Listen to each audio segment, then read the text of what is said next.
Hello everyone, সকলে কেমন আছেন? সোমনিতা ব্লগে আপনাদের সকলকে অনেক অনেক স্বাগত জানাই।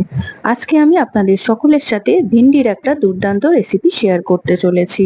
তো সবার প্রথমে আমি ভিন্ডিগুলোকে ভালো করে ধুয়ে এরকম ছোট ছোট পিসে কেটে নিয়েছি। এরপর এই রেসিপিটা বানানোর জন্য একটা পেস্ট তৈরি করেছি। সেই পেস্টটাতে আমি দিয়েছি একটা মিডিয়াম সাইজের পেঁয়াজ, দুটো কাঁচা লঙ্কা, অল্প একটুখানি রসুন এবং একটুখানি আদা দিয়ে ভালো করে মিক্সিতে পেস্ট করে রেখে দিয়েছি। আর একটা মিশ্রণ লাগবে, তার জন্য নিয়েছি বেশ কিছুটা পরিমাণে টক দই, তাতে অল্প একটুখানি হলুদ গুঁড়ো, অল্প একটুখানি লঙ্কার গুঁড়ো এবং জিরে এবং ধনে গুঁড়ো দিয়ে ভালো করে এটা মিক্সড করে পেস্ট করে রেখে দিয়েছি। এরপর রান্নাটা শুরু করছি। সবার প্রথমে আগে কড়াই বসিয়ে কড়াইটা ভালো করে গরম করে নিয়ে এতে পরিমাণ মতন আমি একটুখানি সর্ষের তেল দিয়েছি।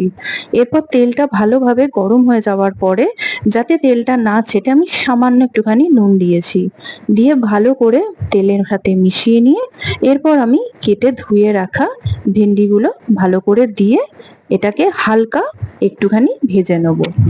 ভেন্ডিগুলো ভালো করে ভেজে একটা সাইডে আমি তুলে রেখে দিয়েছি।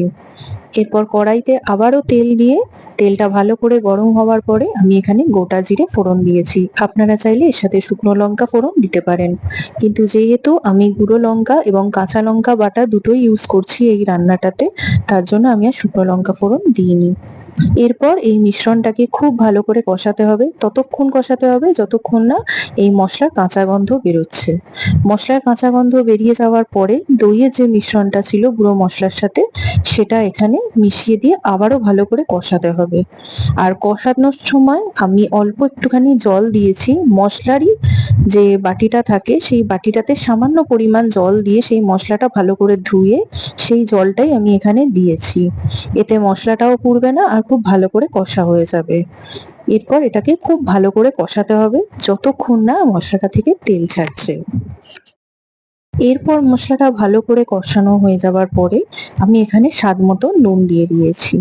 নুন দিয়ে ভালোভাবে নাড়িয়ে চাড়িয়ে তারপরে আমি এখানে জল দিয়ে দিয়েছি। আপনারা যেরকম গ্রেভি চাইছেন সেরকম পরিমাণে জলটা দিতে পারেন। আমি একটুখানি গা মাখা চাইছি, তাই আমি একটু অল্প পরিমাণে জল দিলাম। এরপর এটাকে খুব ভালো করে ফোটাতে হবে। গ্রেভিটা যখন খুব ভালো করে ফুটে যাবে তারপরে এখানে ভেজে রাখা ভিন্ডিগুলো আমি অ্যাড করে দিয়ে আবারও খুব ভালো করে মিশ্রণটার সাথে ভিন্ডিগুলোকে মিশিয়ে নেব। তারপর একটুখানি চাপা দিয়ে ভালো করে এটাকে ফোটাতে হবে।